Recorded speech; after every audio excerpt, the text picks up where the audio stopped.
down, I guess, in a spiral of negative thoughts. I couldn't get out of it. 2 hours later, though, in a matter of 2 hours, my mood shifted. It rose. I went to a preferred state of being. My frequency rose, I guess. I wasn't in control of it. I experienced it. I noticed it. In fact, I remembered your teachings. Oh, I've just shifted now. I went to a more excited, inspired state of being. I just wasn't in control of it. I don't know how I did it. Now, my question to you, first of all, is what happened exactly?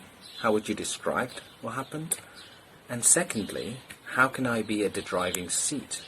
How can I actually control my vibrations and be able to raise my vibrations myself and not just be a puppet and just be driven by some external forces or my subconscious or what have you? I want to be in control of my frequency shifts, if that's possible. So thanks very much. That's my question. I hope you take care. You are in control, and you were in control just from a higher level. It was all right to go through that process, but the fact that you allowed yourself to come out of it is being in control. It's just that when you're in control from a higher level, it doesn't feel to the physical mind like it's controlling anything.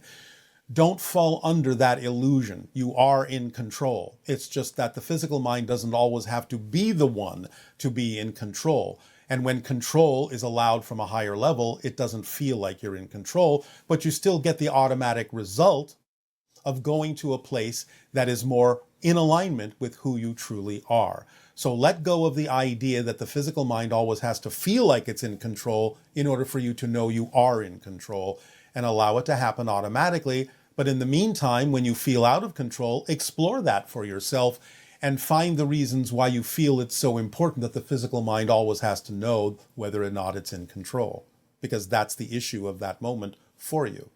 But because you have taken onto yourself some of the things we have shared, then you simply allowed it to function automatically for you, so you didn't necessarily have to feel like you were doing anything. You just know that it will work for you because it's now embedded within you on some level that will always pull you back into the positive side without you having to know physically in your mind that you're in control. Let that go. Hello, Bashar. Hello. Good day. Namaste. How are you? Namaste. Perfect. And you? Good, sir. Thank you so much. All right. What would you like to discuss? Yes. So today I truly believe that synchronicity does happen. Oh, synchronicity is everything. Everything is synchronicity. There are no accidents. It's all an orchestration. No matter how much or how little a particular event may be relevant for you, it's still happening through orchestration and synchronicity. Everything is. Yes. Thank you. Yes. So thank you for your time. Of course. I have a few questions for you, please. Yes. In your stepping stone meditation, you mentioned that we don't move through the space. We just create our experiences, we reconfigure it, create a new configuration, and then as space and time moves through us. How does that happen? Can you please help me understand? All right. Well, again, it's a euphemism. It's a way of saying it's not you moving, because movement, space, and time are illusions. Therefore, you're creating the idea of space and time within your consciousness. So you're not literally moving through something that's independent of you. You're making it seem that you're moving through something that's independent, but it's all happening within your consciousness, and that's what we meant when we said that it moves through you. I see. So, in other words, is consciousness shifting? And yes. You shift the vibrational pattern, and the vibrational pattern shift makes it appear as if you are moving through something that's outside of you, when in fact it's all happening within your own consciousness. Thank you. Yes. Thank you. Appreciate it. One more question, please. Yes. How we can develop the powers of third eye? How can we use it in our day-to-day life? The third eye that is in between. Like remote viewing, clairvoyance. Yes. Well, again, follow the formula that we've shared with all of you, because it will leave nothing relevant out.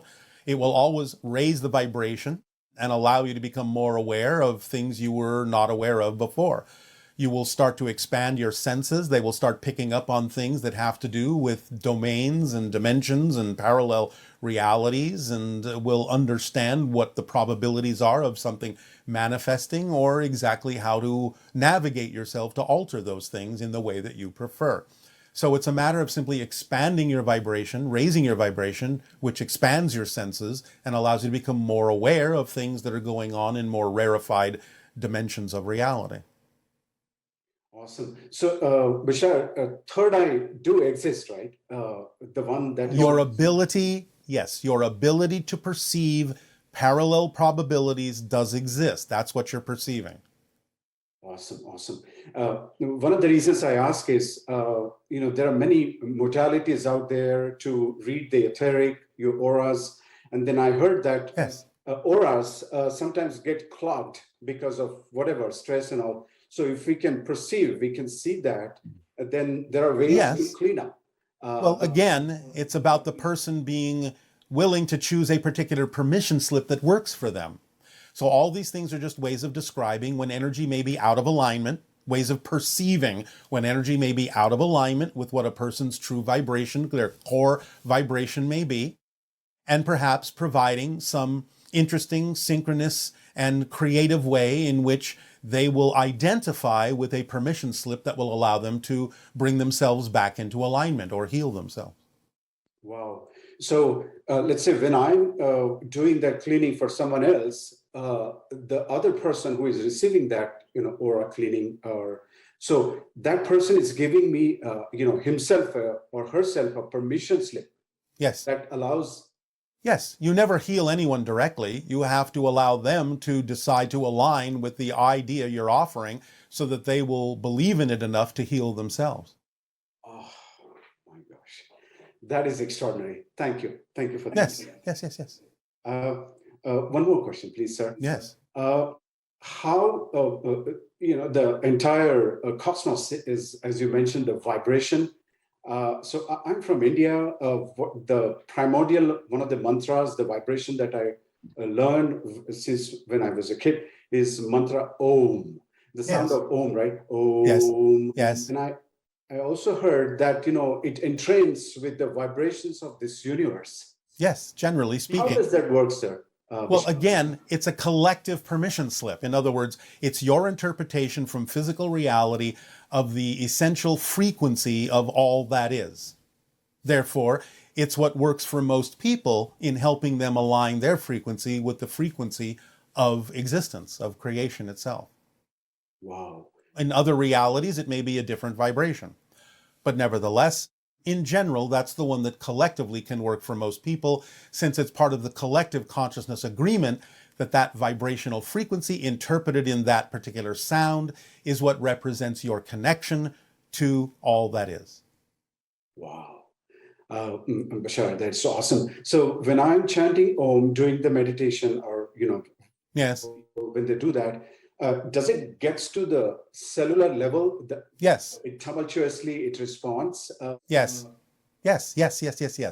And in fact, you yourself, when I gave you that explanation, also came up spontaneously and automatically with another vibration that can also work for many people. Do you remember what you said? Sorry. That's all right. What you said when I gave you that first explanation was, wow. That can also work, because that was your natural reaction to that realization.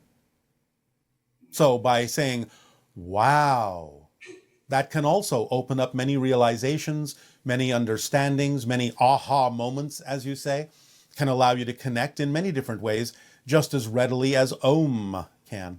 Om. Wow. Thank you. Thank you, Bashar. Om. Wow. Om. Wow. Om. Wow.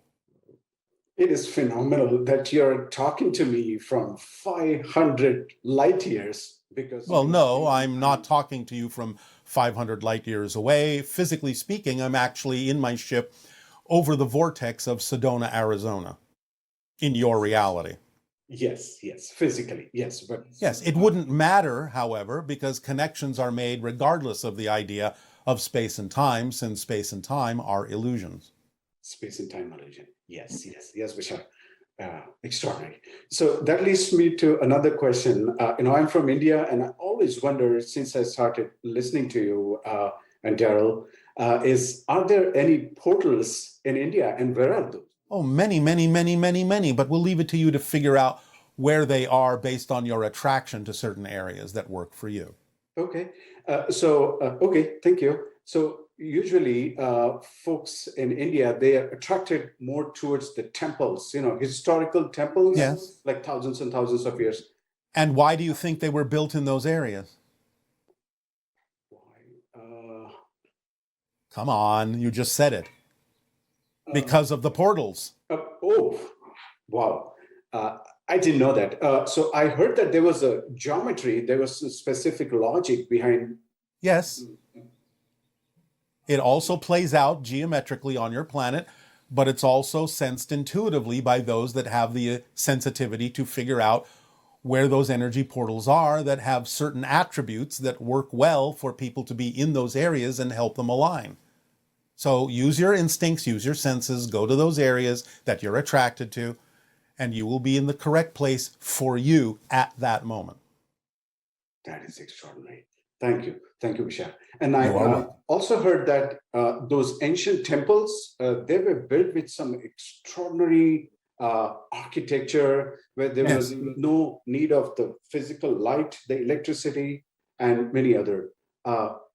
Many of them have certain resonant attributes that were utilized in ancient times and are representative of an ancient technology, but that's another story we will go into at another time. Okay. Thank you, Bashar. Thank you. Thank you. Good day. Oh, thank you, Bashar. Thank you for your time. Thank you. Namaste. Hello, my question for Bashar has to do with reproductive technology on Earth. My question is, why would souls choose to co-create the experience of having to go through IVF technologies to get pregnant, as it's such a painful journey physically, financially, emotionally? Why would people choose to have that done in their soul contract instead of just being able to get pregnant in a more natural way? Thank you for considering me. I would love to have the chance to talk to Bashar. Thank you.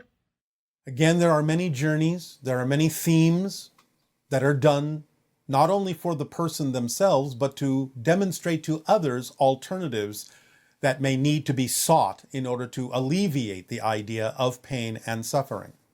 So you have to look at the idea that souls that know they're indestructible will often choose things that may seem physically painful temporarily to make a point and to help others explore alternatives to those things that may change the society in ways that prevent future suffering and future painful experiences.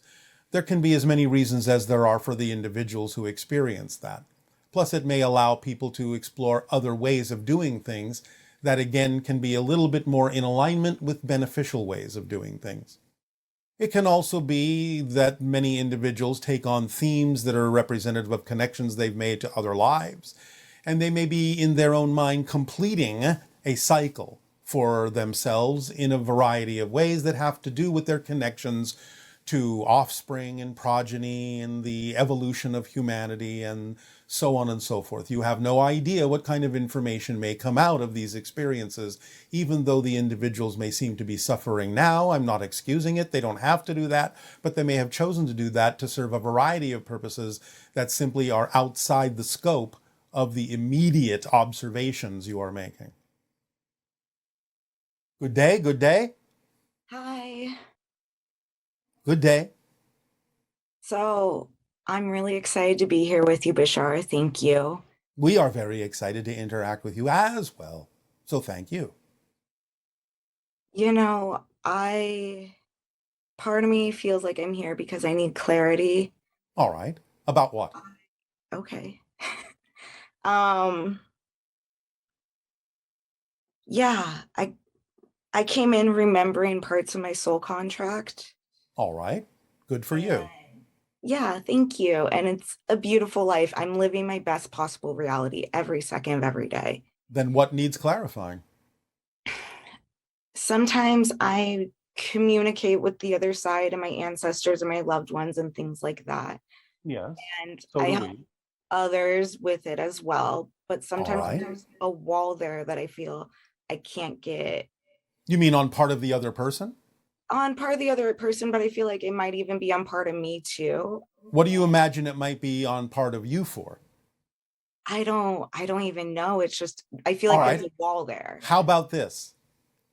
The other person isn't supposed to receive that information at that moment. Fair.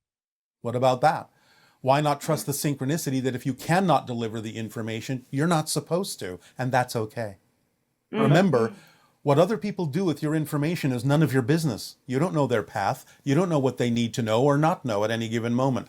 Delivering the information is your sharing. And if you have the synchronicity to find a situation in which you can do that, that's fine. But you have no insistence on whether they need to listen or receive it, because that's not what it's about, because you don't know whether or not they need to receive it at that moment or later or never. You can't insist that they must receive the information. That's not your business to determine. Just give them what you can and let them decide when the timing is right for them to understand it. So the wall may simply be your insistence that they have to understand you, when in fact, no such thing is true. Thank you You're welcome. Does that help you relax? so much. I feel like you just took the biggest weight off of me. So thank you. You are welcome for thanking you, letting it go. Yeah, that was exactly what I needed. That was the clarity for sure. Yes, you see, it's all about definition, how you're defining things. Absolutely. I knew So, this was going to be good today. all right. Thank you for your psychic premonition. One Anything other, else? yeah, one other questions. I guess I want to know if I'm connecting with ET in a way as well, aliens and things like that. I feel like in one way. Aren't you connecting with us right now? Yes, absolutely. Well, I was going to say that as well, but two, it's all one in consciousness. So then on every level. Well, yes, it's all one, but it also has individuated expressions, and that's fine. So the fact that most people who connect with us also have other extraterrestrial connections is generally a given.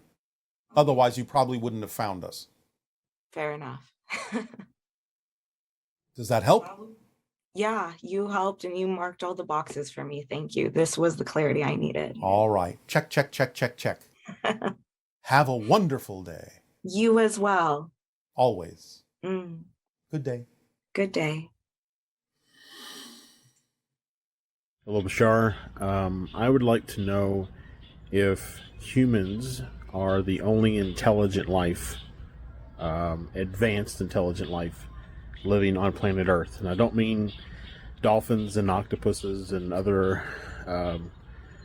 non-humans. I mean like the Shaver mystery. Are there intelligent life forms living in subterranean caverns on planet Earth? Thank you. Some. We're not talking about the idea of the hollow earth. That's different. There are caverns, there are tunnels, there are beings that do exist that are intelligent in certain underground enclaves. But also, of course, don't forget the idea of the elementals, which are also intelligent expressions that simply don't always have to express themselves physically. They can become physical, they can go out of physicality. So there are many forms of intelligent life, and it also depends on what you mean by intelligent.